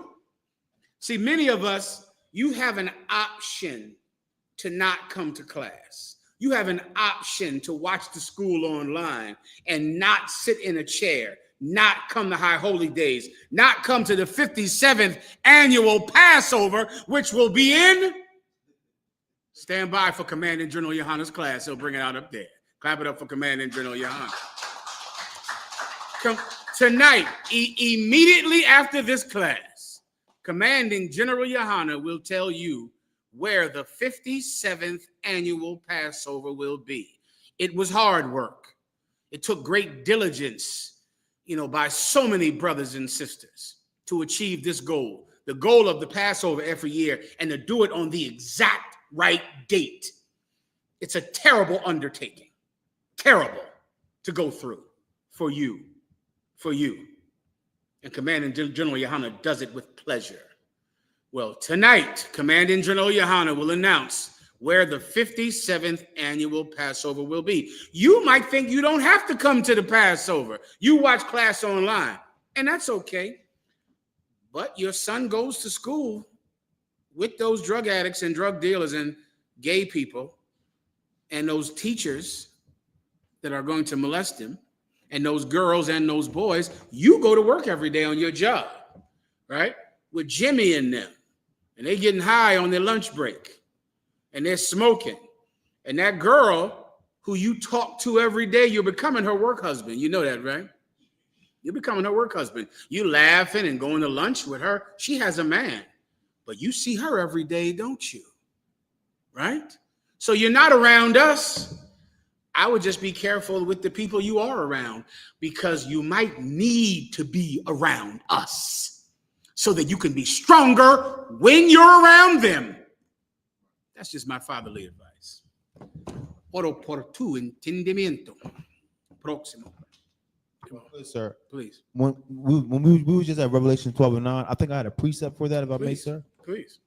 This is the book of John, chapter 12 and verse 31. Mm-hmm. Now is the judgment of this world. Now shall the prince of this world be cast out. Forget about it. That's absolutely a precept throughout it. And you can give them Thessalonians, I think 6 or 12, where it says, whose coming is after the work and the something of Satan. That's another good precept. That one you pulled is an excellent precept.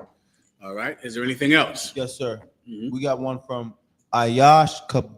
I.S.U.P.K. Good to hear from you, warrior. Go ahead. Shalom, Lord in Christ. Could you ask the general what is our official stance on so-called Negroes being indigenous to America? I have some silly Negroes watching the water, sir. Well, silly Negroes, I'm happy to have you in here tonight. Let me help you out. I believe he's talking about foundational Black Americans. Is that what he means, Jediah? Probably. Go ahead. Microphone. Not only them, sir. Mm-hmm. There is a set of Negroes that believe that they're the real Native Americans. And what are they based that on? They get high, General. They get high. That's what I thought. Give him a hand. I don't know. I have never heard of that. Okay, till just now, right? I've never heard of so-called Black people thinking that they were the actual Native Americans. I've never heard of that. I don't know anything about it, okay? This much I will tell you, that you have to get off of that dope, and you've got to stop smoking weed. You've got to stop. So many brothers and sisters, you think that you can understand a thing without being the kind of person that can discern a lie between the truth. That is, okay, to even know the truth, you have to become the kind of person that can differentiate a lie from the truth. And that is a kind of person. There's a person that can do it, and there's a person that cannot do it. To be simple, there are so many Bible precepts that are saying what I'm saying. I'm going to condense them all to you so you can digest it well. Children do not know what is a lie, and they do not know what is true. Children think that Santa Claus is true. Why? Because someone told them that Santa Claus is real. Children think that the tooth fairy is true. Why? Because someone told them, if you put a tooth under your pillow, you come back, you see $1. And guess what? They lift up the pillow and there's a damn dollar under there, and the tooth is gone. So a child says, that's the evidence. I got the evidence. The tooth fairy is real. I did the research. I researched the tooth fairy. I did. I had a tooth that fell out my head. I put the tooth under the pillow. Just like my mommy said, she said that there would be $1 the next day. I did the research, Yediah. I did the research. I put a tooth under my pillow. I come back the next day, the tooth is gone, and there's $1. The tooth fairy is real. I did the research. That's you on the internet. I did the research. How can you know how to research? You don't know how to research.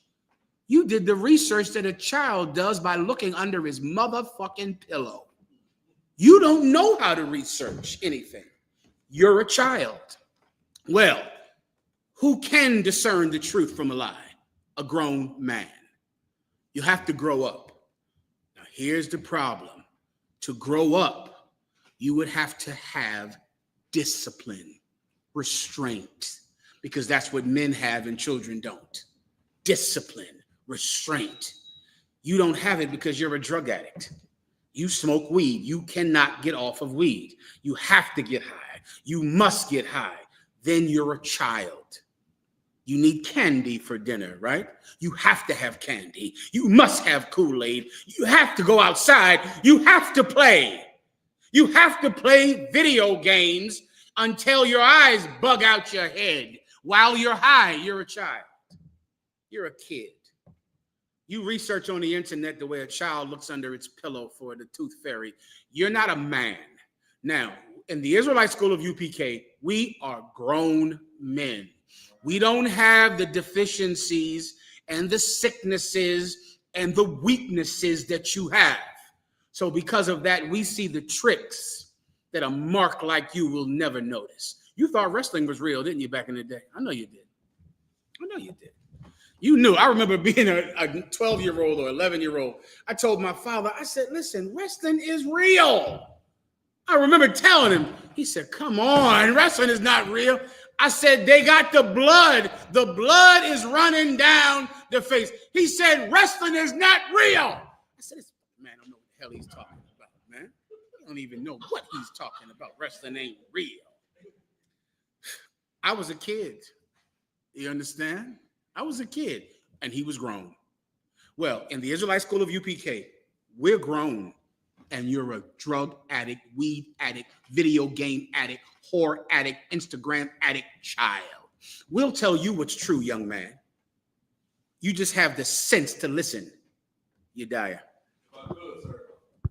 What you're saying is so heavy. I had that same conversation with my father. I said, Dad, wrestling is real. The Undertaker got buried alive. This nigga dead. Come on now. I did the research. I did the research. Isn't that the saying, Yediah? That's what they all say. I did the research. Dad, I did the research. Wrestling is real. The Undertaker got into the coffin. I did the research. All right, that's all I can do for you. All right. I don't know. I've never heard of this nonsense, but so-called black people, so-called Hispanics, so-called Native Indians, your homeland is Israel, Jerusalem. Right. You are a native of Israel, a native of the Middle East. Every place else is a place that we came along our travels of captivity and destruction. Even the so-called Native Americans did not start here. This is not the land of the Native Americans, but they have simply been here longer than anyone else. But the homeland of the Cherokee, of the Blackfoot, of the Apache, their homeland is Israel. That's their homeland, all right? That we can prove. We've done the research. We've done the research. Is there anything else? Please, please, Saki, Corporal Travis. This from Benzo. Let me see, young brother. Did you have a question right here, Rob? No problem. Go ahead. This from Benzo. The what? Sir, any advice on battling antisocial behavior? Yeah, well, let me just define antisocial behavior for everyone. Antisocial behavior is like stealing, lying, hurting people, fighting when you go to a bar, right? Many of you cannot come to the 57th annual Passover, which Commandant General YAHANNA will announce the location and date of the Passover tonight during his show immediately after this class. You can't come to the Passover because you have antisocial behavior. You can't go around people. If you're around people, you are going to get into a conflict because you're going to offend them violate them. You're going to do it. Stealing is antisocial. Salaki, gracias. Give me some more antisocial behavior. Maybe Alexa can give me a more definite definition. Alexa, what is antisocial behavior? According to Wikipedia, antisocial behaviors, sometimes called dissocial behaviors, are actions which are considered to violate the rights of or otherwise harm others by committing crime or nuisance, such as stealing and physical attack, or non-criminal behaviors such as lying and manipulation. Alexa, stop. That's, I believe, what I just said, right? If you steal, how do you come to the 57th annual Passover? You're going to steal someone's purse. You're going to steal someone's, Alexa, stop. You're going to steal someone's cover. You're going to touch one of the children, molest one of the kids at the Passover. Don't do that. I pray you understand. Don't do anything like that. All right? Don't steal at the 57th annual Passover. Lying is antisocial behavior. I just said it just now. Alexa just said it, lying. If you lie, then that's antisocial. No one can trust you. And there is a social bond, a social covenant that we all join in for the sake of being with each other. Or you can be like one of those MAGA men who live out in the woods and hunt deer all day, covered in deer urine. They don't see people. Or one of these old preppers, like them idiots that left the truth years ago. They go out in the damn woods and with a dog and do nothing but are around chickens and one or two women that they beat daily as routine. Here's your 5 o'clock beating, wife. That's where you belong, because you cannot be around people. To be around people, we join in a social covenant. The Bible calls them the laws, statutes, and commandments. That's our social covenant. To be with each other. We now agree that we're not going to lie to each other. We're not going to steal from each other. If I sell you a silk garment, it is not mingled with a lesser fabric. It is silk. If I sell you this material, it is that material, because we can't have businesses if I mingle fabrics, because then I cheat you, and then now we fight, kill each other, go to war with each other over me cheating you, right? It's a social agreement. It's a covenant that we share with each other. Antisocial behavior are things that break that covenant. Lying, cheating, stealing. You can't, if you have sex with other men's women, you cannot be social, because how can I let you around my wife? You're going to grab her butt. You're going to get drunk and touch my wife's butt. Then now I have to say, did he touch your butt? Is she lying about who touched your butt? Was it a mistake? It wasn't a mistake. Now here we go. Now here I am killing you at the 57th annual Passover for touching my wife's butt. Which one is my wife? All of them. They're all mine. This whole row here, the whole bottom row is mine. Now you touch any butt over here, it's mine. Then now here you are, and a card is putting you in the trunk of a car because you touched someone's butt at the Passover. How can we come together? How can we be with each other at the 57th annual Passover? You're getting so drunk. You're so drunk that you're pushing brothers, trying to fight brothers. How can we come together at the 57th annual Passover? We can, but you cannot, because you have antisocial behavior. The question is, how do you stop it? Khan, it's yes, sir. You had your hand up too, Ibar. You want to say something? I was just going to say, gossiping, talebearing. Forget about it. Gossiping. How will we come together when you gossip? You women, you do that. You women who some would call stupid bitches. I'm not going to say that. But some people would call you a stupid bitch because you gossip. So now we're at the 57th annual Passover. You see what she's wearing? You see, now you're talking about sisters at the Passover. The sister who you're gossiping to tells other sisters. Now she knows that you talked behind her back and you gossip and you're tale bearing. Now there's a whole conflict and a fight at the 57th annual Passover. Well, let me just answer his question. What's the cure? Punishment. Punishment is the cure to antisocial behavior. being exiled. That's the punishment. So in essence, you're gossiping at the Passover. You go to the Passover. Some of you brothers, you're going to want to have sex with a woman at the Passover. She's single. She's not married. You're going to want to have sex with her. Why? Because you've been secretly talking to her on your Instagrams or your back. What's the thing? Inboxing. Your back. What's the thing? Say again. DM. On your DMs, you've been talking to her. So now you see her at the Passover. You have sex with her. You haven't gotten permission. You haven't talked to her camp leader. Hablo con su líder de capitán. Habla con su líder de capitán. You haven't talked to his camp leader. She hasn't talked to yours, but you go and have sex with each other. Come to find out, this sister was courting another brother, but you didn't know because you have antisocial behavior. You're not willing to make the sacrifice of communication that we do in here so that two brothers aren't having sex with the same woman, right? That's why you have to get permission to marry in here, so that two brothers aren't having sex with the same broad. So you're asking, who is this sister available? Can I court her? Can I marry her? That's why you're asking. But if you're some nut that needs to live out in a plot of land you bought out in the woods with a dog, a wife you beat to death, and 2 chickens, then you don't ask anybody who to have sex with. You have sex with your wife and your stepdaughter because you don't have to ask any man for permission. But in here you will ask, because that's our social agreement that we all made with each other. Everybody understands? Well, how do you stop that? You punish that person. You get them out of the social agreement. Now you're out. Now you cannot come to the Passover. You cannot come to class. That's what the Bible did.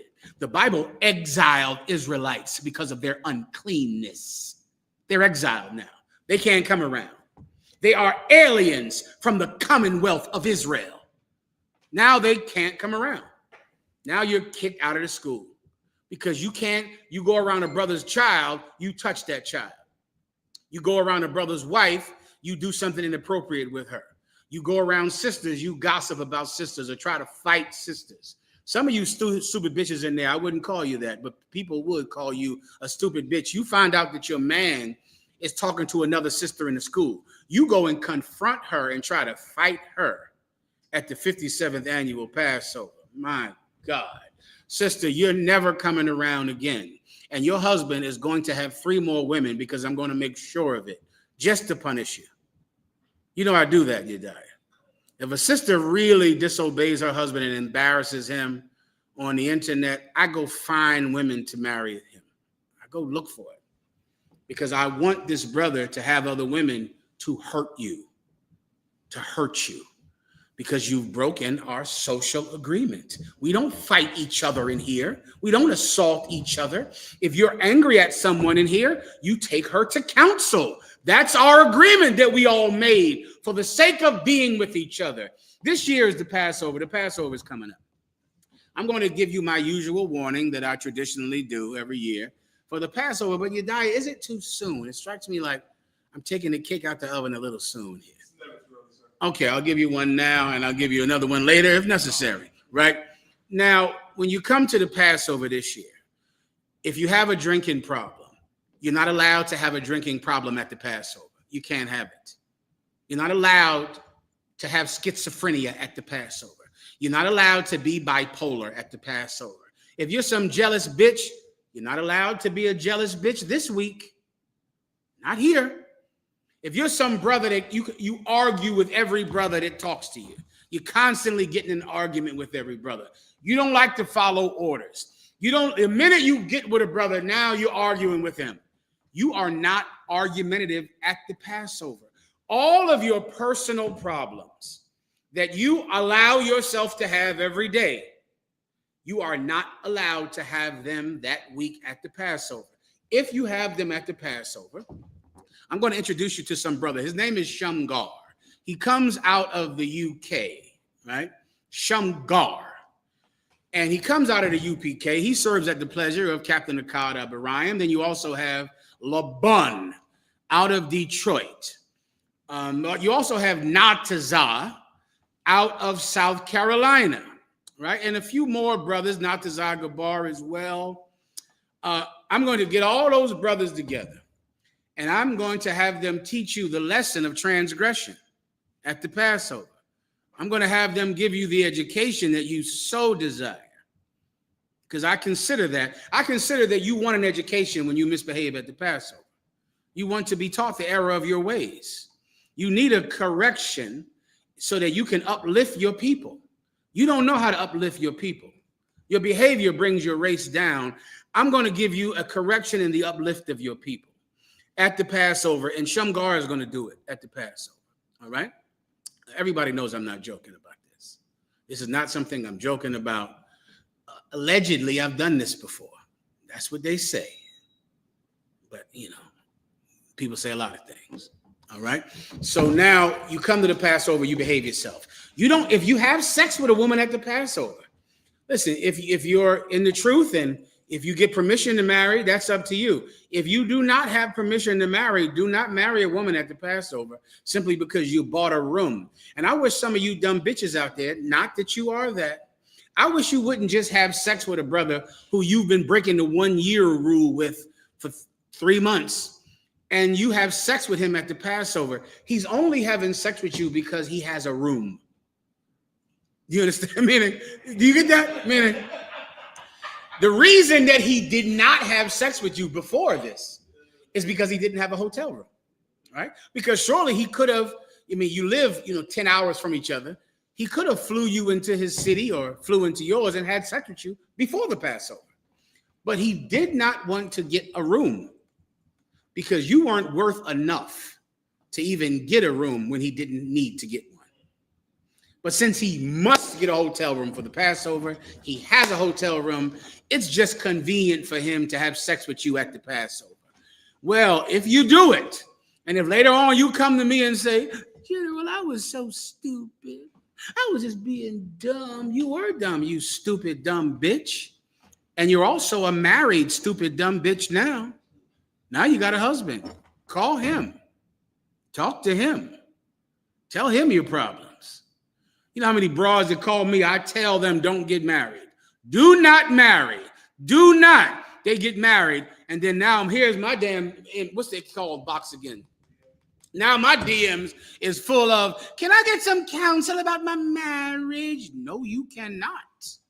No, you're going to have to live in that marriage. You got your counsel before you got married. Once you get married, after I've told you not to, now you got to be a grown woman now. Now you got to grow up. Now your husband makes you angry, you got to deal with it. Now you got to accept the repercussions. And I know you hate accountability, but grown women can't run from it. Grown men cannot run from it. If you have sex at that Passover, you will absolutely be stuck to the bond that you have made. You will also be punished, and you will also pay probably double the dowry that you were going to pay. For a good broad in the UPK, a good strong broad, you might have to give a dowry up of about $600 to $1,500. Some sister that has been trained, taught, eloquent, educated, a woman of sagacity and intelligence, or you're going to pay some money if you want to marry her. If you take her without the dowry, then that's going to get double. That's going to get double. And if you leave the truth over what you've done, that is my point of doing it. Do you get my point now? All right. Many punishments I give under Commanding General YAHANNA's authority, which you don't know about, is just to get you to leave the school. That's it. Oh, brother, you would have paid $1,500 for that dowry. Now you're going to pay $3,000 for that dowry. I don't expect to get a penny from you.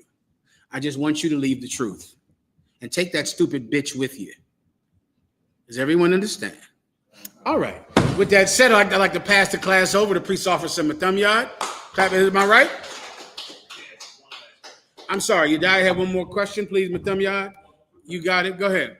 I mean, brother wanted a general breakdown of what is meditation according to the Bible. No problem. Meditation, I'm sure you're referring to the precepts about meditate upon terrors, meditate upon this. Meditation is thinking. And that's what you have to make it, and you cannot make it more than that. Meditation, because of the influence of Eastern philosophy, is not thinking anymore. Meditation now is chanting. Do you understand? Chanting is now, if I decide to meditate, what do? I light incense. I fold my legs, like this here, which I don't know if I could even do anymore. Right? You fold your legs. I ain't did it since I was in grade school or something. Or I don't know. But you got your legs folded like this here. You're sitting like this. You got the incense burning. Oh, now I'm in a good meditative state right now. Right? That's meditation. Meditation now is religious. Just simply because of TV, and the influx of Buddhism and, Eastern philosophy. And of course, the Chinese, they know everything, don't they? The Chinese are experts in everything. Remember this, I'm in the damn gym. I'm lifting the weights, and I'm like, it's so painful. I'm like, I'm sitting there, I put the weight down, and some Chinese broad came over to me. She said, "You are low in magnesium." That's what she said. She said, "You are low in magnesium. You need magnesium." I said, "Okay, Miss Lee, all right, whatever."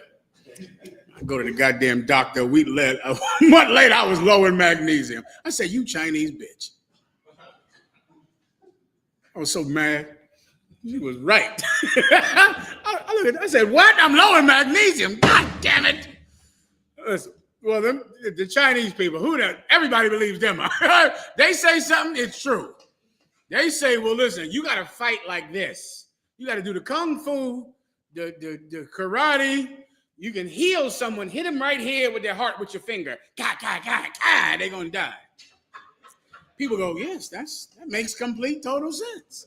So Chinese people made meditation, a religious thing where you can just transcend the earth and drift off into another plane of existence.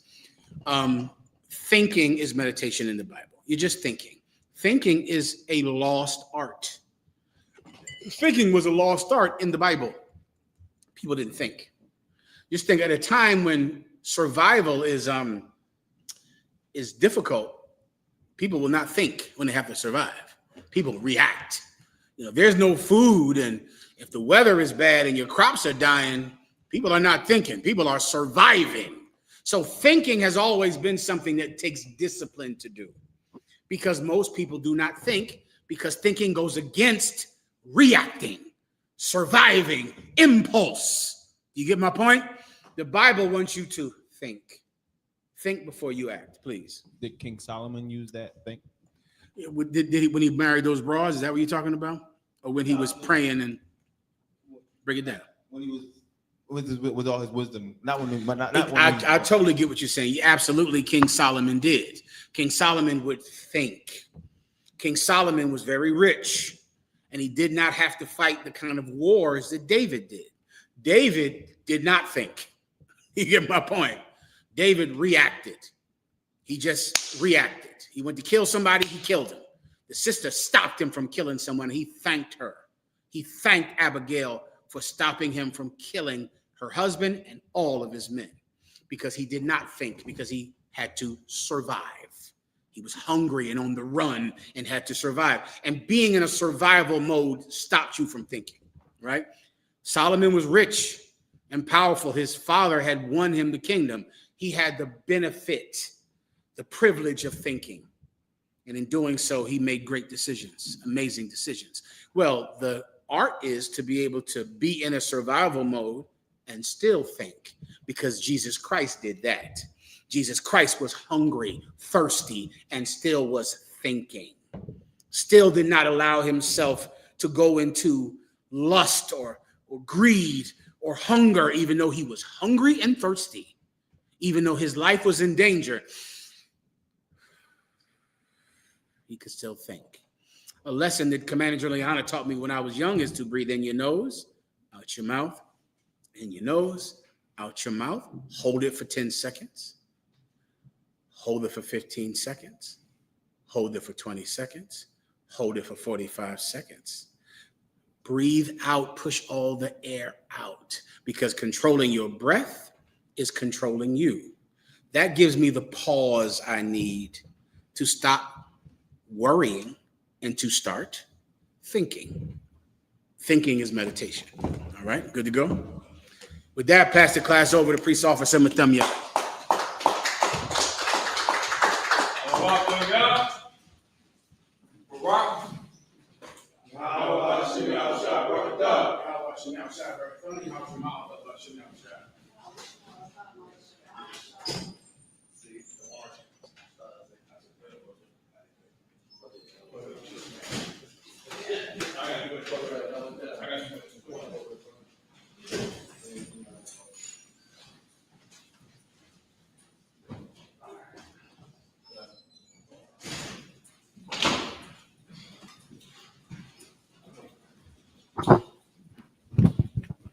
All right, this is I.S.U.P.K security announcements. We the I.S.U.P.K start out on 1 West on 25th Street, Harlem, New York, under commanding Judah YAHANNA. Rule for new brother and sister. When a new brother and sister is in Slocket. When a new brother or sister comes into the school, they are off limits for 6 months. They are to be saluted only. They are here to shed themselves of the world. If they need transportation, a teacher will arrange it.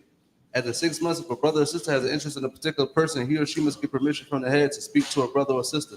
There's another 6 months in which the brother or sister will court each other. After this 6 month period, the brother and sister will get permission from the head to marry. Ties, which is a commandment. Numbers chapter 18, verse 21. Malachi chapter 3, verse 8 to 10 means tithe in the Hebrew. My Ishur, 10% of every penny of any increase the Lord gives you. Give the Treasury Department, priest fund, free will priest for offering. It's like free will offering for priests, not mandatory, whatsoever amount you are like. Upcoming holy convocations, we got the Feast of Dedications, which is Hanukkah, and that's the 25th day of the 9th month by the space of 8 days. So it's Sunday, December 4th, for 8 days. If you want to read up on it, go to 1 Maccabees, chapter 4, verse 52, and read down to 61. And check the bulletin board in the hallway. If anyone wants to be a trooper in the school to start wearing all black, boot, shirt, pair, headband, and scarf. With that, imagine just the brothers.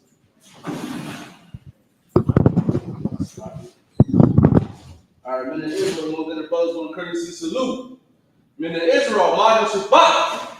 Imagine. Barak. Yahweh, Shemi, Yahushua, Barak, go.